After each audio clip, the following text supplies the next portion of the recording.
Di Washington DC saya kenal salah satu diplomat China dan dia menyebutkan hal yang sangat menarik mengenai Asia Tenggara. Apa katanya? Dia bilang, Syarif, Asia Tenggara itu bisa jadi Eropa bagi Amerika untuk China. Eropa bagi Amerika untuk China. Jadi Tolong jelaskan. Saya belum nangkep apa itu. Bagi Amerika, keberhasilan geopolitik mereka adalah keberhasilan membangkitkan Eropa setelah Perang Dunia Kedua. Oke. Ekonomi baik. Karena dibantu Amerika. Nah, China ingin Asia Tenggara menjadi Eropanya mereka. Eropanya China. Oke. Ketika ekonomi di Asia Tenggara bangkit, spillover-nya bakal langsung ke China. Iya. Karena memang banyak trade dengan China juga kan negara-negara Asia Tenggara ini. Asia Tenggara dengan China sebagai trading partner udah ratusan tahun, Mas. Sebagai investor baru setelah Belt and Road Initiative 2013. Nah, sekarang sangat mungkin bagi China untuk bergantung begitu besar dalam kebangkitan mereka untuk Asia Tenggara. Tapi permasalahannya, ada South China Sea. Oke. Itu bagaimana Anda mau berurusan dengan itu? Bagaimana Anda mau manage tensions dengan Malaysia, Philippines, Vietnam mengenai perbatasan itu? Nah, hal-hal seperti itu yang belum kita lihat. Oke. Jadi maksudnya tadi bahwa China itu dilihat oleh Amerika sedang membantu Asia Tenggara sebagaimana dulu Amerika membantu Eropa. Oh gitu, dilihat oleh Amerika sedang mendekat dan memasukkan Asia Tenggara ke dalam peta development mereka. Iya, ke dalam ranahnya mereka ya. Tapi ada isu dengan South China Sea. Ada isu dengan South China Sea. Nah, dalam arti itu agak konflik, agak bertolak belakang ya. Betul. Katanya pengen membantu Asia Tenggara, tapi kok ada kasus South China Sea yang membuat masyarakat Asia Tenggara tuh pada ada apa nih? Betul. Jadi kita punya love-hate relationship dengan China. Jadi kita suka investasinya dan mereka juga suka naruh duit di negara-negara Asia Tenggara termasuk Indonesia. Tapi at the same time ada cautious kekhawatiran. Aduh, ini China bener nggak mereka benar-benar nanti mereka udah hegemon wilayah-wilayah di Asia di South China Sea di take over sama mereka. Amerika pernah mengalami hal yang sama. Tapi they give concessions. Dengan Eropa maksudnya Amerika dengan Eropa. Iya. Bahkan kita jangan lupa bahwa Amerika itu pernah memberikan konsesi Selat Panama ke Panama. Kan diberikan itu. Setelah mereka bangun.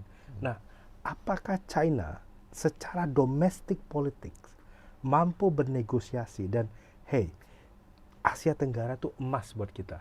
Dan kita juga emas buat mereka. Let's grow together. Dengan kata lain, ayo kita kurangilah apa yang kita ambisi teritorial kita di South China Sea. Itu nggak produktif secara politik. Dan itu malah bikin tetangga kita di Asia Tenggara nggak ikhlas berhubungan dengan kita. Jadi hal-hal seperti itu yang masih harus kita lihat. Apakah China mampu melakukan itu? Dan itu bakal jadi pertanyaan jangka panjang. Jadi ini hal-hal yang masih harus kita lihat perkembangannya ya. Betul. Tadi pertama antara Amerika dengan China sendiri. Betul.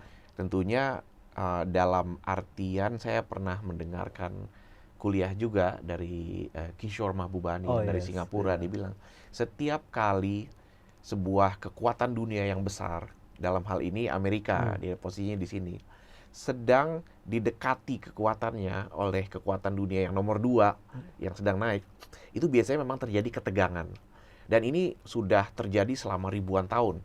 Dulu waktu misalnya Inggris lagi mau disusul, Belanda lagi mau disusul sama Inggris, atau sebelumnya Spanyol lagi mau disusul sama Belanda, dan lain-lain. Dan ini sekarang kelihatan Amerika lagi mau disusul sama China. Jadi memang itu sudah dapat diperkirakan ini akan terjadi tensi-tensi seperti ini. Dan ini masih harus kita lihat. Bahkan tadi disebutkan antara Republikan dan Demokrat sama-sama alerginya sama China gitu ya.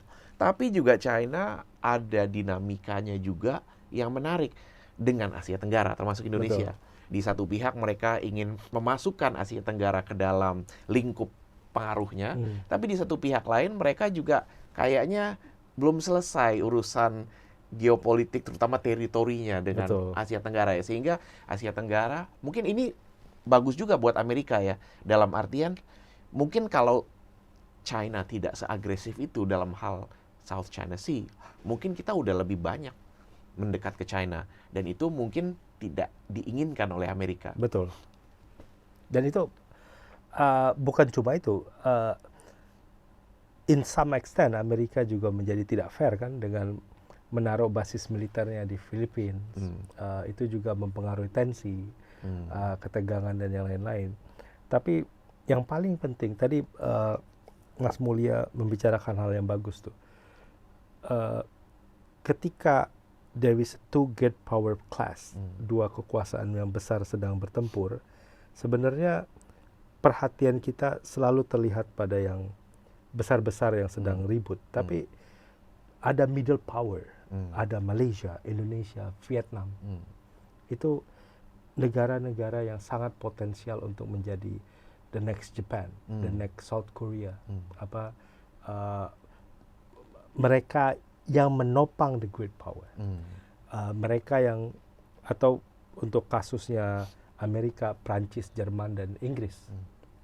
Karena the best great power in world history adalah dia yang mampu punya sekutu yang juga dekat great power, yang juga economic powernya bagus, political powersnya bagus, dan itu yang sebenarnya China sedang harapkan di Asia Tenggara. Yang Amerika sebenarnya berpikir hal yang sama di Asia Tenggara, tapi they don't have strategy. Itu sekarang Amerika, bahkan di era Biden sendiri, mereka nggak punya. Saya ingat banget, Obama itu pernah mempopulerkan istilah pivot to Asia. Nggak berhasil. Apa maksudnya pivot to Asia? Karena Obama sudah melihat bahwa the next economic power will be Asia. East Asia, termasuk yang besar-besar itu China, India, Korea, Jepang, Taiwan, lalu turun ke bawah Asia Tenggara.